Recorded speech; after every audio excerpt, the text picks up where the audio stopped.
Umhlaba mncane bafowethu, umhlaba mncane.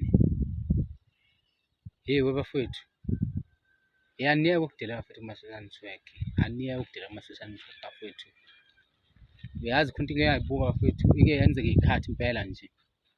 Uthole ukuthi umuntu la, ngike ngimbuke nje la ko-Facebook kanje, bese kwesinye isikhathi uthole ukuthi ngihlala noma edrobheni noma kwenye indawo. Uthole ukuthi yena akangiboni kodwa mina ngiyambona.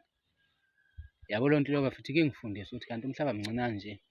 Ngike ngibukela laba abadelela la kuma-social network, abenza namavidiyo nako-TikTok, yonke le nto lena.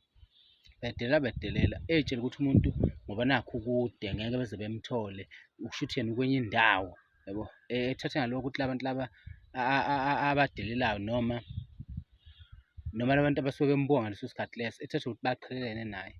Bafowethu, akekho umuntu oqhelile bafowethu, akekho umuntu oqhelile. Umhlaba uyinto encane kabi, unyawo futhi alunalo mpumulo.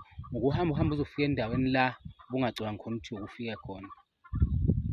Bese uhlala naloyo muntu loyo othola ukuthi abungakucabangi ukuthi ungahlangana naye. Bafowethu, asibahloniphe abanye abantu bafowethu.